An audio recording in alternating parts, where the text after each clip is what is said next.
crianças, tudo bem com vocês? Hoje teremos uma aula de história, brasileiros e africanos. E o tema da aula de hoje é sobre a África nos séculos XV e XVI.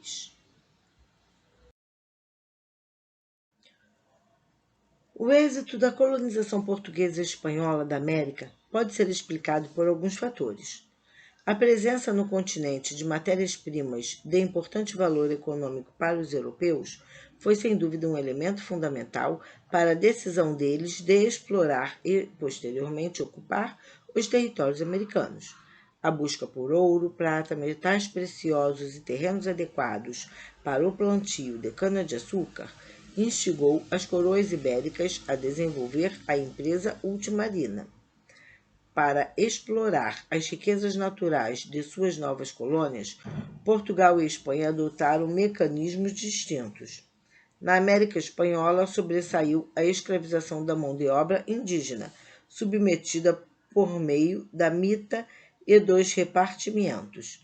Na América Portuguesa, os nativos também foram utilizados como mão de obra, por meio de negociações, alianças comerciais e, sobretudo, pela escravização. Ao decidir pela implantação de grandes unidades produtoras de cana-de-açúcar para a obtenção do açúcar, os portugueses passaram a necessitar de mais mão de obra, pois essa produção econômica conta com muitas etapas de trabalho.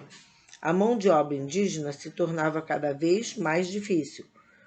O excesso de fugas, as lutas de resistência e as mortes por doenças contribuíram para que os portugueses adotassem a mão de obra africana escravizada.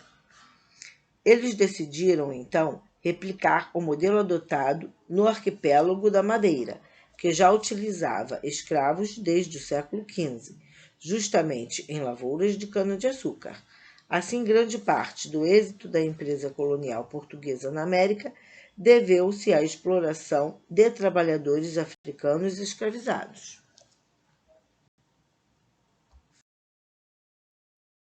África antes e depois dos portugueses.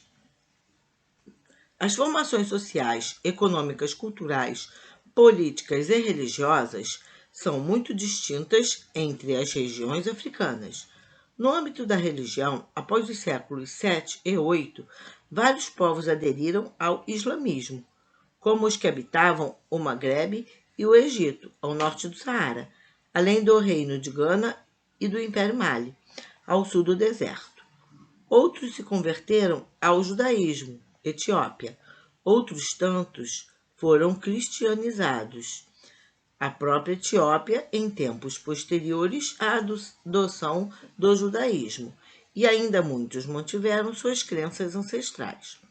No campo político, enquanto alguns povos construíram vastos impérios, outros permaneceram nômades, com estruturas políticas e sociais menos complexas.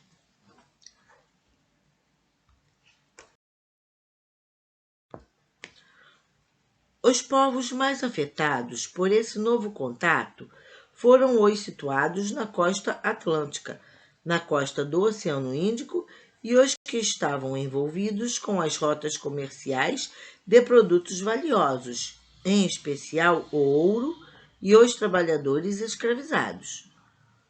O comércio de diversos tipos de produtos já era praticado na África muito antes da chegada dos portugueses.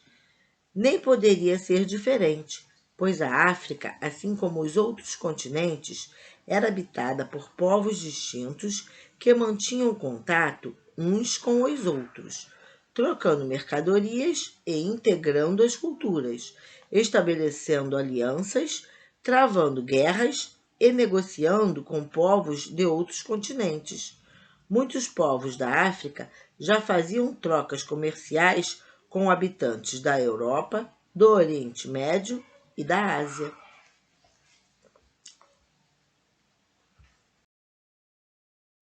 Sociedades pré-coloniais. Antes da chegada dos europeus, muitas sociedades africanas se dividiam em grandes reinos e impérios, conforme já estudado, em geral baseadas em famílias estendidas, com divisões sociais em que a posição social de cada pessoa era predeterminada. As grandes famílias eram compostas por clãs, que se uniam em grande parte pela língua, formando assim uma etnia. Essas sociedades africanas eram organizadas de acordo com a produção econômica, criando redes de relacionamento. Nelas, em geral, o rei ou chefe governante era quem lhes conferia unidade, sendo representado nas províncias por governadores ou monarcas locais, constituindo-se em federações. Nas federações, a unidade social era dada pelos vilarejos. A figura de maior destaque nesses locais era o chefe, que não exercia o poder sozinho. Sua função era de representação, ou seja, era alguém que organizava a comunidade, em vez de mandar nela. Essa forma de organização social derivava da ideia de que nenhuma pessoa estava acima do coletivo, o que demonstra o papel central da sociedade nas culturas africanas tradicionais.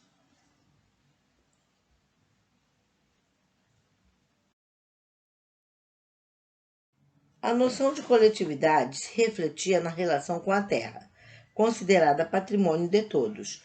Assim, ninguém podia se tornar dono dela, nem mesmo o rei, que detinha o poder sobre as pessoas e não sobre os territórios. Sua riqueza advinha da coleta de tributos, do controle das atividades econômicas, de extração de matérias-primas e dos botins de guerra. As terras de maior parte dessas sociedades eram pouco produtivas, o que tornava a posse de pessoas e o controle de suas migrações grandes fontes de poder e riqueza. Nesse contexto, as sociedades tradicionais africanas conseguiam se manter em harmonia por meio de suas crenças, de sua moral e da divisão social do trabalho. Contribuía também a importância dada para a comunidade em detrimento do indivíduo.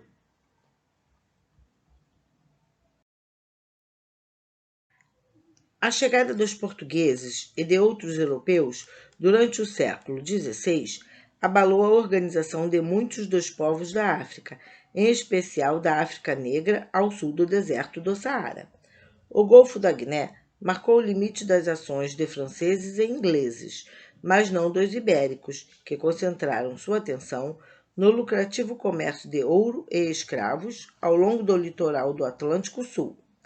Na Costa do Ouro, atual Gana, disputavam o controle com ingleses, escandinavos, prussianos e, em especial, holandeses.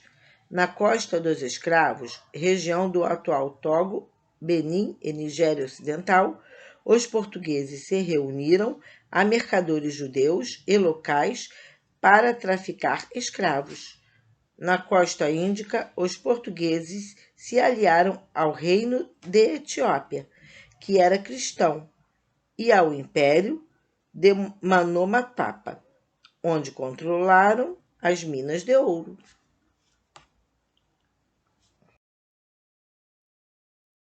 A diáspora africana. A dominação europeia da África oscilou entre diferentes metrópoles.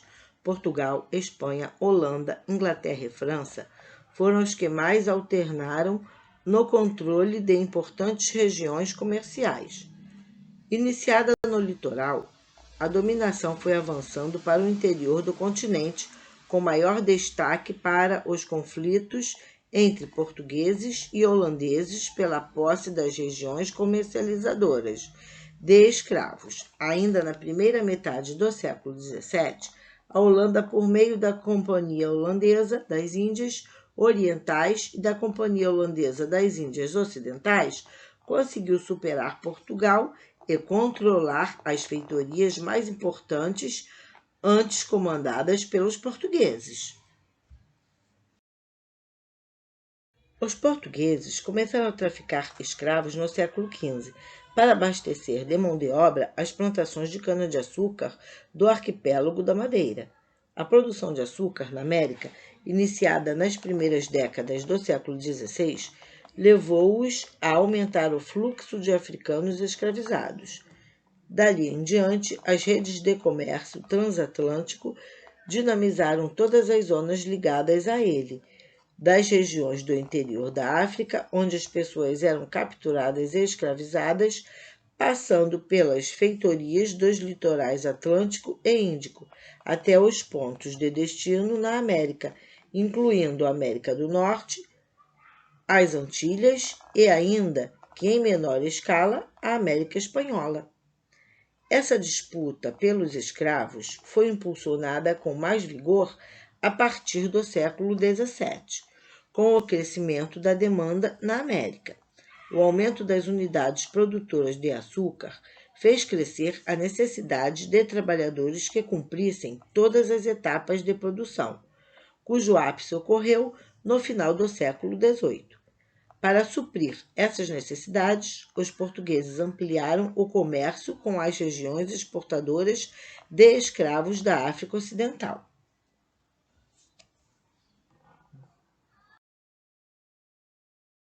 As transformações na África. Portugal desenvolveu um sistema de captura e comércio de escravos que gradativamente desestabilizou a estrutura política das comunidades africanas. Reinos com maior organização militar auxiliavam no sustento sistemático do tráfico, pois eram responsáveis por atacar outros grupos étnicos, capturar pessoas e vendê-las como escravos para os portugueses.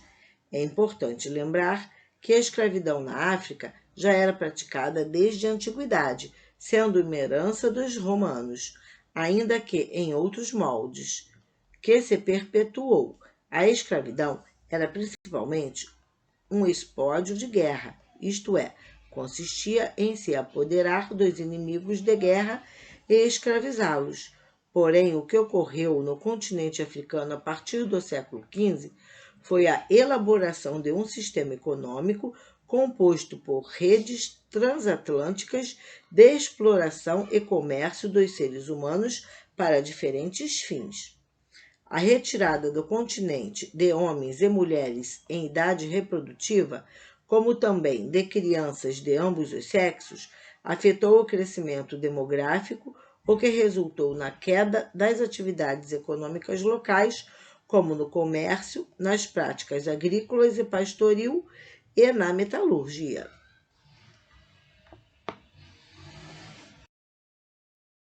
O empobrecimento generalizado das comunidades africanas foi um campo fértil para aumentar as rivalidades entre elas.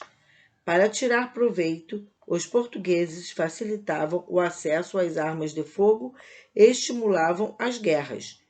Muitas tribos criaram grupos de milícias a serviço dos portugueses, com o objetivo de capturar e aprisionar pessoas para serem vendidas como escravas. Dessa forma, contribuíram para o crescimento e a perpetuação do tráfico. Além do empobrecimento econômico, houve perda cultural e identitária.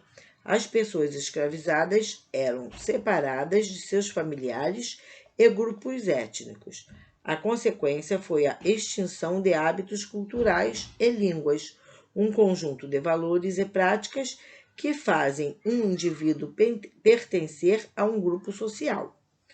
Por fim, a divisão territorial se modificou com o tráfico. A destruição de impérios e reinos extinguiu linhagens e grupos étnicos, enquanto outros cresceram ou surgiram por meio de alianças, expandindo-se pelo território e o reconfigurando.